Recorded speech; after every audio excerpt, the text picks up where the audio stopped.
Hello बच्चों, आज हम मैथ के क्लास 7th जो है उसमें इम्पोर्टेंट क्वेश्चन करेंगे। चैप्टर है लाइंस एंड एंगल्स। ठीक है, इसमें जो भी इम्पोर्टेंट पार्ट है वो हम डिस्कस करने वाले हैं। ठीक है, और जो कल एग्ज़ाम है आप सबका, इट मीन जो भी होने वाला है एग्ज़ाम, कुछ बच्चों का कल भी है और कुछ बच्चों का हो भी गया है। ठीक है, तो पहला हम क्या करते हैं, लाइंस एंड एंगल्स। ठीक है, lines and angles. Lines and angles में जो क्वेश्चन है वो बहुत ही आसान है। लाइंस होता क्या है, this one is line. Line का क्या होता है, दोनों तरफ से हम एक्सटेंड कर सकते हैं, बढ़ा सकते हैं। ये एक ए है और ये बी है, इसका डिनोट कैसे कर सकते हैं, ए बी, इस तरह से हम इसको डिनोट करते हैं। ये क्या हो गया, लाइन। ठीक है, उसके बाद क्या है, एंगल। जब दो लाइन इंटरसेक्ट करता है, ये लाइन है एक, ठीक है, और ये एक इधर से ये लाइन गया, तो ये जो एंगल बना हुआ इसको हम क्या बोलते हैं, एंगल, और हिंदी में क्या बोलते हैं इसको, कोण। ठीक है, और यहाँ पे जो लाइन है, लाइंस है, इसको हम रेखा बोलते हैं। हिंदी में क्या बोलते हैं, रेखा। ठीक, बेसिक क्वेश्चन है यहाँ से। तो ज़्यादा हम इसमें और क्या क्या पढ़ने वाले हैं, supplementary angle, supplementary and complementary angle. Complementary angle यानी कि हिंदी में भी है, इसमें संपूरक और पूरक कोण पढ़ने वाले हैं। ठीक है, तो कॉम्प्लीमेंट्री एंगल जो होता है हमारे पास, जो कॉम्प्लीमेंट्री है, यानी कि इसमें कितना होगा, दो एंगल का सम जो होगा 90 होगा। दो एंगल का सम जो होगा वो 90 होगा, और सप्लीमेंट्री में कितना होगा, 180 होगा। ठीक है, बस इतना याद रखना है, एक नंबर में क्वेश्चन दे सकते हैं। अब आगे चलते हैं क्वेश्चन की तरफ।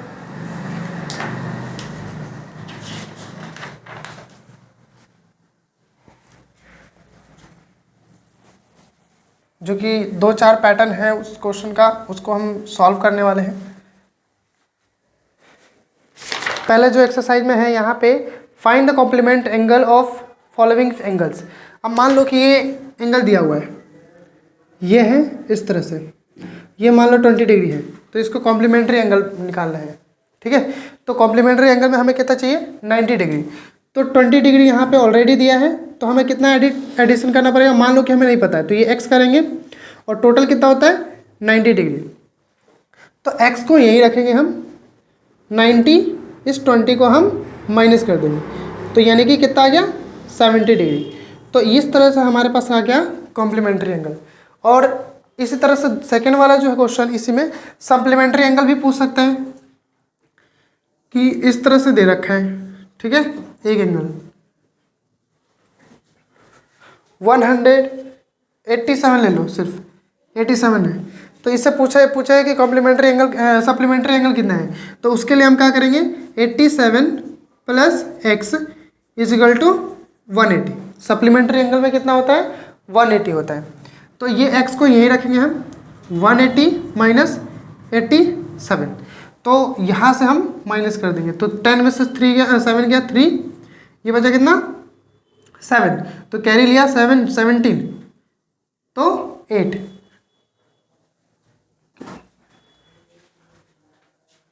कितना हो गया इसमें, 180, 87, ये बचा 3, 7 हो गया 17, 8,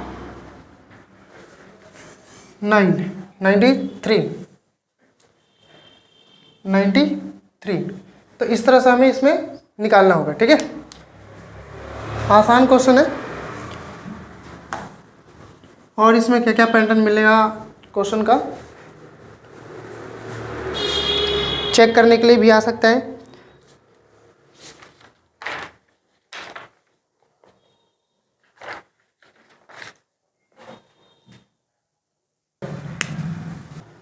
अब यहाँ पे जो है angle made by transversal line, तो ट्रांसवर्सल लाइन यानी कि दो लाइन है हमारे पास, L, ये L1 है, ये L2 है। ठीक है, उस पे एक लाइन जो है ट्रांसवर्स कर रहा है, यानी कि प्रतिच्छेद कर रहा है। जब दो लाइन होता है, ये लाइन है, इस प्रतिच्छेद करता है, ये जो है ट्रांसवर्सल लाइन होता है। ठीक है, तो वही चीज़ हम यहाँ पे अब देखेंगे कि कौन सा एंगल किसका है। देखो सिंपल सा क्वेश्चन होता है, एंगल 1, एंगल 2, ये जो है अल्टरनेट इंटीरियर एंगल। यहाँ पे डायरेक्ट यहाँ से देखो, एंगल 3, एंगल 6, ये जो है अल्टरनेट इंटीरियर एंगल। फिर इसी तरह angle 4, angle 5 alternate interior angle, ठीक है। और जो है angle 1 equal to angle 4, angle 1 equal to angle 4 कितना है, ये और ये वर्टिकली अपोजिट एंगल होता है। वर्टिकली अपोजिट एंगल क्या होता है, जब दो लाइन क्रॉस करता है, आपस में इंटरसेक्ट करता है, तो ये एंगल, ये वाला एंगल और ये एंगल बराबर हो जाता है, और ये एंगल ये बराबर हो जाता है।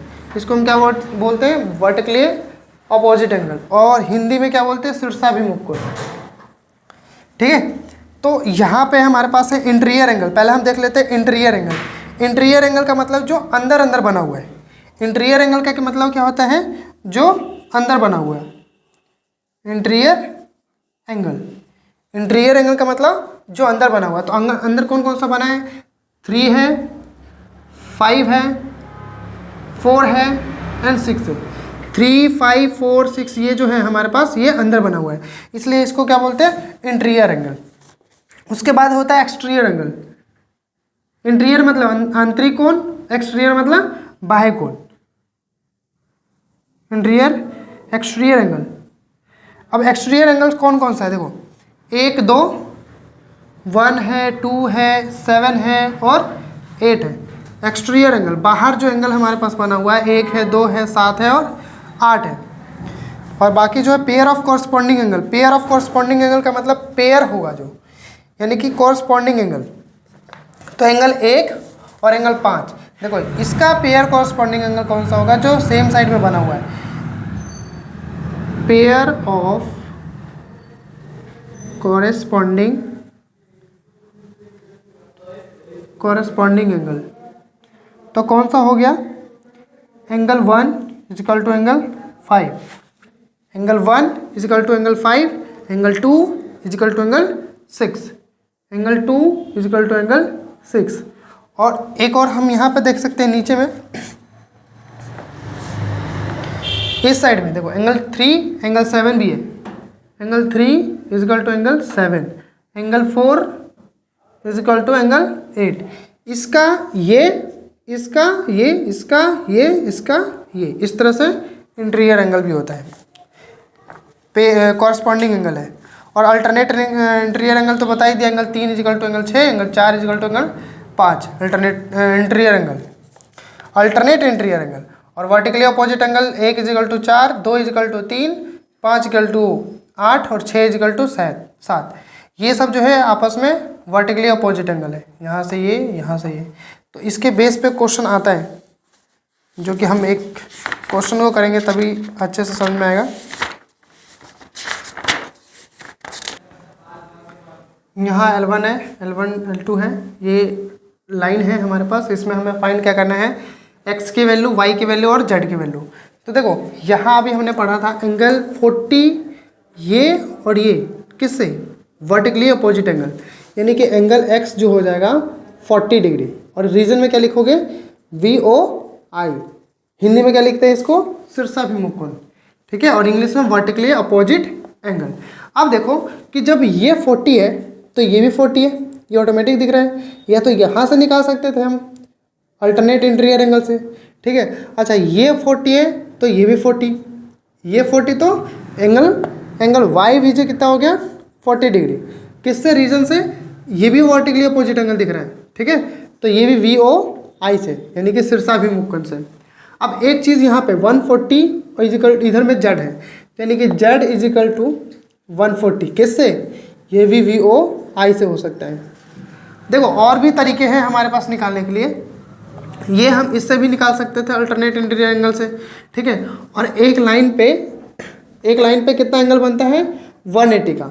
अगर मान लो कि इधर 40 है, मान लो कि इधर हमारे पास कितना आ गया था, इससे 40 आ गया था, ये चाहिए था, ये Z, तो ये Z चाहिए। तो इस लाइन में इसको मैं इधर से नीचे से फिगर बनाने की कोशिश कर रहा हूँ, ये लाइन है, ठीक है। इस पे ये आ गया, ये कितना आ गया था, इसकी वजह से y की वैल्यू 40 डिग्री, और ये Z मान लो नहीं पता था, तो ये पूरा एंगल कितना बनता है, 180। तो Z plus 40 equal to 180। English में क्या लिखेंगे, लीनियर पेयर ऑफ एंगल, ठीक है। और हिंदी में क्या लिखेंगे, रैखिक युग्म, रैखिक युग्म, रैखिक हूँ, तो एंगल जेड जो है कितना आ जाएगा, 180 में से 40 को माइनस करेंगे तो कितना आ जाएगा एंगल जेड, ये भी 140। देखो इस तरीके से भी 40 आ रहा था वर्टिकली अपोजिट एंगल से, और यहाँ से भी वर्टिकली अपोजिट एंगल से 140 आ जा रहा है। ठीक है, नेक्स्ट क्वेश्चन चलते हैं। इसमें बस इतना ही है, इसमें इतना ही है। अब आगे हम दूसरा चैप्टर चलते हैं, triangles and it's property. Second जो चैप्टर है इसमें ट्राइंगल्स एंड इट्स प्रॉपर्टी। तो अब जो है अगला चैप्टर जो है the triangles and it's property. हम ट्राइंगल्स के बारे में पढ़ने वाले हैं। ठीक है, ये ट्राइंगल है, ट्राइंगल का तीनों का सम कितना होता है 180। ठीक है, ए बी सी, ट्राइंगल के तीनों जो एंगल बनते हैं, ट्राइंगल, ट्राइंगल का मतलब ट्राई मतलब तीन, एंगल्स का मतलब कोण, जो तीन एंगल्स है, मान लो ये 50 डिग्री है, ये 40 है, तो ये बताओ कि ये वाला एंगल कितना होगा। अब तो अभी पता है हमने कि angle A plus angle B plus angle C equal to 180। यहाँ पर रीजन क्या लिखेंगे कि ट्राइंगल के तीनों कोणों का योग कितना होता है 180 होता है। यहाँ पे लिख सकते हो sum of all angle of triangles. ठीक है, और हिंदी में क्या लिखोगे, त्रिभुज के तीनों कोणों का योग 180 होता है। अब देखो हमारे पास क्या क्या दिया हुआ है, एंगल ए दे रखा है 50 डिग्री, एंगल बी कितना दे रखा है 40 डिग्री, और एंगल सी नहीं पता है, तो इसको हम ऐसे रखेंगे। एंगल सी को यहीं रखेंगे, 180 माइनस 50 और 40 कितना हो गया 90, ये लो, तो एंगल सी इजिकल टू कितना आ गया 90 डिग्री। तो ये हमारे पास आ गया 90 डिग्री। इस तरह के क्वेश्चन आएंगे तो इसको सॉल्व कर सकते हैं आराम से। अब अगला क्वेश्चन देखते हैं, इसी में थोड़ा सा चेंज। अब मान लो कि इस तरह से दिया हुआ है, x दिया हुआ है, ये 2x दिया हुआ है, और ये कितना दे दिया 30 दे दिया। ठीक है, तो इसको हम कैसे कर सकते हैं, अभी हमने पढ़ा है कि तीनों का सम कितना होता है 180, तो 30 plus 2x plus x equal to 180। जो एंगल हमारे पास दिया हुआ है वैल्यू अंदर में, उसको हम पुट कर दिए, तो ये तो 30 रहेगा, 2x और एक x 3x हो गया इजिकल टू 180। 3x को यहीं रखो, 180 माइनस में से ये 30 जो है उधर जाके माइनस में हो जाएगा 30, तो 3x यहीं रहेगा, ये कितना हो गया 150। 180 में से 30 माइनस करोगे तो कितना होगा 130, ये 150। 150 को यहीं रखना है, और ये 3 जो है ना हमारे पास, इसको इससे डिवाइड कर दो। तो डिवाइड करने का तरीका है कि या तो आप ऐसे करो, ठीक है, तो 3 5 जा 15, ये कट गया, ये कट गया, तो 0 उतरा, तो कितना आ गया, कितने बार में 50। x की वैल्यू कितनी आ गई 50 डिग्री। अगर मान लो कि ऐसा है तो हमने x की वैल्यू निकाला है। अगर मान लो कि एंगल बी की, एंगल सी की वैल्यू निकालो, एंगल सी की, तो एंगल सी की तो x है, तो x तो आ गया। अगर एंगल ए की वैल्यू अगर पूछेगा, एंगल ए की वैल्यू तो कितना है, ये 2x लिखा हुआ है, तो 2 इंटू एक्स की वैल्यू कितना है अभी हमारे पास 50 आया, तो क्या करेंगे 100। तो देखो अगर हमें चेक करना है कि हमारा आंसर सही है या गलत है, तो 100 ये हो गया, 130 और ये 50, 100 और 50 30 80, 180, इन तीनों का कोणों का योग कितना हो गया 180 हो गया। ठीक है, और भी इसमें क्या पैटर्न है ऐसे पूछ सकते हैं। ये इस तरह से एंगल जो है ये थोड़ा सा अलग से बना देते हैं, ये राइट एंगल है, ठीक है, इसको समकोण बोलते हैं, ये x है, ये 40 है, तो x की वैल्यू निकालना है। अब ये जो है ना, ये इसको हम क्या बोलते हैं 90 डिग्री होता है ये ABC, ठीक है। तो अगर हमें इसका निकालना हो तो angle A plus angle B plus angle C equal to 180। तो एंगल A कितना है हमारे पास x है, एंगल B कितना है 90 है, एंगल C कितना है 40 डिग्री है, इजिकल टू 180। तो x को यहीं रखेंगे, 180 माइनस 40 और 30 कितना, 90 और 40 कितना हो गया 130, तो उधर ले जाके हम 130 माइनस कर देंगे, तो कितना आ गया 180 में से 130 माइनस करेंगे तो कितना आ गया 50 डिग्री। तो देखो वैसे भी जोड़ने पे 50 ये हो गया, ये 40 हो गया, 50 40 90 और 90 ये 90 90 180, यानी कि ट्राइंगल के प्रॉपर्टी अगर देखना चाहे तो इसमें हमारा प्रूफ हो रहा है कि हाँ 180 आ रहा है। आगे चलते हैं इसमें, ठीक है। अब एक होता है इसमें sum of interior angle is equal to exterior angle, वो दूसरा प्रॉपर्टी एक चलते हैं पढ़ लेते हैं, वो भी आता है पेपर में। ये पहला एक्सरसाइज में क्वेश्चन ही वही है 6.2 में कि ये ट्राइंगल है हमारे पास, ये मान लो 50 है और ये 30 है और ये पूछ दिया x, तो इसको हम कैसे निकालते हैं? तो बोलता है sum of interior angle to interior, दो इंटीरियर एंगल का होता है, सम ऑफ इंटीरियर एंगल ही लिख दो, interior angle is equal to exterior angle, exterior angle. और हिंदी वाले बच्चे क्या लिखेंगे? अंतः कोणों का योग इज इक्वल टू बाह्य कोण, दो अंदर का कोण का सम होगा बाह्य कोणों का योग, यानी कि 50 plus 30 is equal to x। तो 50 और 30 कितना हो गया 80, लो ये x की वैल्यू आ गया। बहुत आसान है, ठीक है। इसमें और भी है पैटर्न,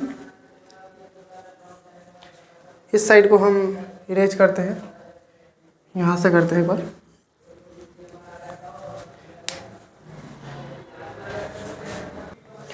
अब एक और क्वेश्चन है इसमें, फिर अगला हम देखें इंटीरियर एंगल निकालने के लिए। ये हम पढ़ रहे हैं एक्सटीरियर एंगल निकालने के लिए। क्या निकाल रहे हैं? Exterior angle. एक्सटीरियर एंगल मतलब बाह्य कोण, एक्सटीरियर एंगल निकालने की कोशिश कर रहे हैं यहाँ पे।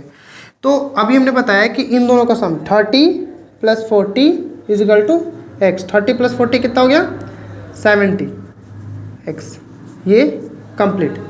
अब देखते हैं ये एक्सटीरियर एंगल निकालने के लिए कोशिश करते हैं। इंटीरियर एंगल, इंटीरियर एंगल अभी जैसे ये हमने पढ़ा है सेम ऐसे भी ये भी करना है। तो ये 40 plus x is equal to 150, formula वही होता है, इन दोनों का सम इसके बराबर है, ठीक है। तो अगर मान लो कि इस मैं x को यहीं रखूं और 150 में से इस 40 को इधर जो है हमारे पास उधर जाके माइनस कर दूं, तो x की वैल्यू कितनी आ जाएगी 110, ठीक है।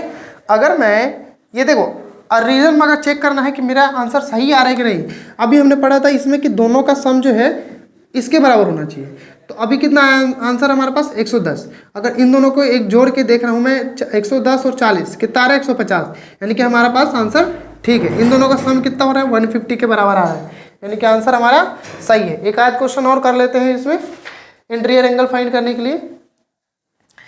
तो ये लो फिगर जो है उल्टे पुल्टे बने होंगे, तो ध्यान देना, फिगर से डरना नहीं है। ये लो ये यहाँ है, इस बार यहाँ पे दे दिया है 90 और यहाँ पे दे दिया है y और यहाँ पे दे दिया है 140, ठीक है। तो देखते हैं कितना आता है। y plus 90 is equal to 140, तो y को यहीं रखेंगे, 140 माइनस कर देंगे 90, तो y इज इक्वल टू कितना हो जाएगा, देखो 140 इसमें अगर हम माइनस करें तो कितना आएगा 140 में 90 माइनस करो, जीरो कितना है 14, 9 में से 14 में से 9 क्या तो कितना है 9, 14 में से 9 जाएगा तो जल्दी बताओ 5। कैसे। तो अगर मैं चेक करता हूँ इतना 50, तो देखो तो आंसर सही आ रहा है कि नहीं। अगर हम चेक करना चाहते हैं 50 90 और 50 कितना हो गया 140, देखो यहाँ पे अगर मैं यहाँ पे चेक करता हूँ कि अभी कितना आंसर 90, इन दोनों का सम अगर मैं जोड़ने की कोशिश कर रहा हूँ तो क्या 140 आ रहा है, हाँ। 19 में अगर 10 प्लस किया तो 100, 100 में ये कितना बच गया 40, तो 19 प्लस 50 140। तो इस तरह से ये क्वेश्चन को सॉल्व करना है। अब आगे चलते हैं थोड़ा सा इसमें, जो कि बहुत इंपॉर्टेंट है। 3 क्वेश्चन है, तो हमें तीनों क्वेश्चन जो है अलग अलग पैटर्न का है थोड़ा सा, ध्यान देना, पहले हम इस वाले को क्वेश्चन सॉल्व करने वाले हैं, ठीक है। नहीं, ये वाला पहले कर देते हैं। देखो ये 60 है तो ये कितना हो जाएगा 60। एंगल x जो है 60 के बराबर होगा, किससे? Vertically opposite angle. हमने अभी पहले पढ़ा था ना कि ये जो एंगल जब दो लाइन इंटरसेक्ट करता है तो ये एंगल इसके बराबर हो जाता है वर्टिकली अपोजिट एंगल से। तो यानी x की वैल्यू हमारे पास आ गया। अब यहाँ से एक ट्राइंगल दिख रहा है, ट्राइंगल दिख रहा है, तो ट्राइंगल के तीनों कोनों का योग कितना होता है 180। x इजिकल टू 180, 30 यही रहेगा। y हमें पता नहीं, x की वैल्यू अभी निकाला है हमने 60 डिग्री 180, तो y को यहीं रखो। 180 माइनस 30 प्लस 60 कितना हो गया 90। तो y की वैल्यू कितनी हो जाएगी 180 में से 90 माइनस करेंगे तो कितना आएगा 90। खत्म, बहुत आसान। 60 है, ये 60, ये 60, तो ये ट्राइंगल हो गया। ट्राइंगल का तीनों कोनों का योग कितना होता है 180, तो 30 प्लस 60 90, 90 में से 180 में से माइनस करो तो ये आ जाएगा। अब ये क्वेश्चन देखते हैं। अभी हमने देखा कि ये तीनों ट्राइंगल के तीनों कोनों का योग, पहले हम y फाइंड कर लेते हैं, ठीक है। y फाइंड कर लो या x फाइंड कर लो, दोनों आसान है। x वाले निकालने के लिए क्या करते हैं, x sum of two interior angle equal to exterior angle, तो यानी कि 50 प्लस 60 इजिकल टू 180। ये अभी हमने पढ़ा था। तो इन दोनों का सम कितना हो गया, ये सॉरी ये x लिखेंगे ना यहाँ पे, x को हमें निकालना है। तो 60 और 50 कितना हो गया 110। तो यानी कि x की वैल्यू आ गया। अब एक लाइन मैंने बताया था कि एक लाइन पे एंगल जो बनता है दोनों कोनों का कितना होता है 180 होता है।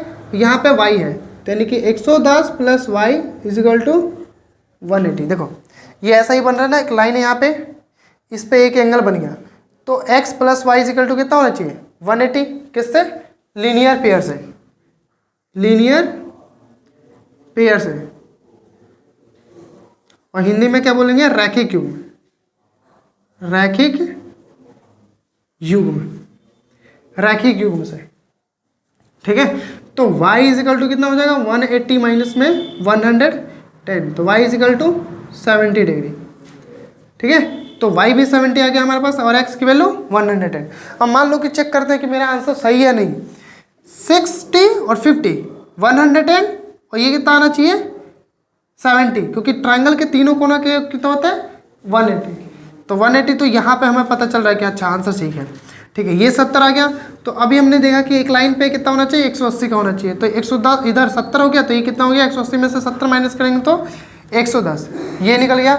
अब ये क्वेश्चन जो है थोड़ा सा अलग ही है, अलग भी नहीं है, कुछ बहुत आसान है। देखो वर्टिकली अपोजिट एंगल से अभी हमने पढ़ा है, तो ये वाला x जो है ना ये भी x हो जाएगा, ये x है तो ये भी x हो जाएगा, ठीक है। और ये x और y दोनों आपस में इक्वल है, यानी कि x equal to angle y है, किससे VOY से, वर्टिकली अपोजिट एंगल से। तो ये और ये एंगल जो है ना सेम है, ठीक है। तो अब देखो, तो मान लो कि ये भी, मान लो कुछ पल के लिए ये भी x है, तो तीनों को सम कितना हो जाएगा x plus x equal to 180। तीनों एंगल को जोड़ दिया हमने, तो 3x हो गया इधर, तो 180, और x को ये रखो 180 अपन में 3, तो कितना आ गया 60 डिग्री, x की वैल्यू 60 डिग्री। अब ये देखो कि जब एक, खुद सोचो कि ट्राइंगल के तीनों कोनों का योग कितना होना चाहिए 180। अब जब तीनों सेम है तो कितना होना चाहिए 60 60 60, 6 3 18, तो 60 का सब होना चाहिए। तो angle x equal to angle y था, तो एंगल y की वैल्यू भी आ गया कितना 60 डिग्री। बहुत आसान, खत्म हो गया। अभी और भी है इसमें।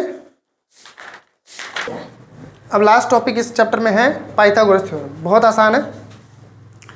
देखो पहले समझना पड़ेगा कि एंगल किसको बोलते हैं, एंगल PQR। तो PQR जो है ना, बीच वाला जो है ना, ये एंगल डिनोट करने की कोशिश करता है जो राइट एंगल बनने वाला है, यानी कि 90 डिग्री बनने वाला है। तो ये हमारे पास एक ट्राइंगल दे देगा ऐसे आपको कि एक ट्राइंगल है PQR या कुछ भी ABCD कुछ भी दे सकता है। अब वो बोलेगा कि एंगल जो है ना हमारे पास, एंगल पहले तो जैसे बोले ट्राइंगल, तो ट्राइंगल हमने बना लिया PQR का एक, फिर उसके बाद देखना है कि एंगल PQ जो है वो 90 डिग्री, तो यहीं पे 90 डिग्री होना चाहिए, ये मत बना देना इसको 90 डिग्री, नहीं तो गलत होगा। और वैल्यू हमारे पास क्या क्या दे रखा है, PQ दे रखा है, PR दे रखा है, और QR की वैल्यू फाइंड करना है। तो एक फॉर्मूला होता है, इसको बोलते क्या क्या है पता ही होगा आपको। इसको बोलते हैं परपेंडिकुलर, ठीक है। ये इसको बोलते हैं हाइपोटेनस, इसको बोलते हैं बेस, और हिंदी में क्या बोलते हैं इसको बोलते हैं कर्ण, इसको बोलते हैं लंब, और इसको बोलते हैं आधार, ठीक है। तो फॉर्मूला क्या होता है, कर्ण का स्क्वायर, यानी कि तुम इंग्लिश वाले बच्चे क्या लिखेंगे इंग्लिश में एच का स्क्वायर, यानी कि हाइपोटेनस का स्क्वायर। कर्ण का स्क्वायर इजिकल टू लंब का स्क्वायर प्लस आधार का स्क्वायर। ये आगे क्लास में पढ़ोगे, इसको प्रूफ करने के लिए भी ऑप्शन होता है कि कैसे हम, ये आता कैसे है, कैसे प्रूफ होता है। तो यानी कि यहाँ पे अगर हम लंब यानी कि एल का स्क्वायर और बी का स्क्वायर लिख सकते हो। एल में पी से परपेंडिकुलर होता है, पी से परपेंडिकुलर होता है, और बी से बेस हो गया। तो इसको हमें निकालना कैसे है, एच स्क्वायर, एच दे रखा है, हाँ दे रखा है 15 का स्क्वायर, लो पी दे रखा है परपेंडिकुलर दे रखा है कितना 12 का स्क्वायर, बेस हमें दे रखा है नहीं, तो ए का स्क्वायर रख देंगे, ऐसे ही रहने देंगे। 15 का स्क्वायर कितना होता है 225, ये लो 225, 12 का स्क्वायर कितना होता है 144। कुछ बच्चे होते हैं इसको स्क्वायर भी नहीं निकालने आता है, तो स्क्वायर निकालने के लिए क्या करते हैं, 12 का स्क्वायर का मतलब क्या होता है 12 इंटू 12 144, ठीक है। तो अब क्या करना है 225 में से हमें माइनस कर देना है 144, ये ए स्क्वायर। अब इसको माइनस करो, यहाँ से वैल्यू निकल जाएगा। तो 225 में से हम माइनस करेंगे कितना 144, ध्यान से माइनस करना। ये कितना बचा 1, ये बचा 12, 81, कितना आ गया 81, तो ए स्क्वायर। अब 81 जो है इधर में स्क्वायर जो है अंडर रूट में चल जाता है, तो 81 किसका स्क्वायर है, 81 किसका स्क्वायर है 9 का स्क्वायर है। तो ए की वैल्यू हमारे पास कितना आ गया 9, तो ये भी वैल्यू हमारे पास कितना आ गया 9। और इतना याद रखना कि जो कर्ण ये हाइपोटेनस होता है, इन दोनों की से वैल्यू बड़ा ही होगा। ये 12 का स्क्वायर है, 12 है, ये 9 है, ये 15 होगा, 15 है ये। अब उसी तरह यहाँ पे भी क्वेश्चन है, इसमें क्या है इस बार हाइपोटेनस निकालना है, तो इसमें भी वही फॉर्मूला लगाएंगे क्या, H square P square B square, formula वही लगाना है। एच स्क्वायर दे रखा है क्या, उल्टा लिख दिया मैंने क्या, ठीक है। एच स्क्वायर हाइपोटेनस का नहीं दे रखा है, तो ये ए स्क्वायर ही लिखते हैं। परपेंडिकुलर का स्क्वायर दे रखा है 3 का स्क्वायर, प्लस बी है बेस 4 का स्क्वायर, तो 3 का स्क्वायर 9, 4 का स्क्वायर 16। तो ये बताओ इन दोनों का सम कितना हो गया 25। तो ए जो है अंडर रूट में जाएगा 25। अब कुछ बच्चे होते हैं ये 25 आ गया कैसे, इन दोनों को जोड़ने के बाद अब आए कुछ बच्चे कहेंगे ये 5 कैसे आ गया। तो क्या करना है, अंडर रूट है 25, तो इसको लिखने का तरीका कितना होता है 5 इंटू 5, जब पेयर बनता है तो उसमें से एक बाहर आ जाता है, ठीक है। तो कितना आ गया 5। तो इस चैप्टर में इतना ही था। अब अगले चैप्टर हम स्टार्ट करेंगे, जो इंपॉर्टेंट क्वेश्चन होंगे उसको भी सॉल्व करेंगे। Okay, all the best. इतना अगर सॉल्व कर लेते हो तो आपको इतने में से कम 20 नंबर के अप्रॉक्सीमेट क्वेश्चन आएंगे, वो जो सॉल्व कर सकते हो, ठीक है। और डेली जो है ना, अभी कुछ समय है, अब मैथ ऐसा चीज़ है जिसको बार बार रिपीट करना पड़ेगा। एक क्वेश्चन को तुम बार बार उसको करो, उसी से रिलेटेड जो भी क्वेश्चन होते हैं और भी सॉल्व करना चाहिए। जैसे कि अगर एक अलग से मैं बुक बोलूँ, प्रेफर करूँ अलग से पढ़ने के लिए, तो 7th क्लास के लिए क्या है, ये RS अग्रवाल होता है मैथ का, जो कि बहुत बढ़िया बुक होता है।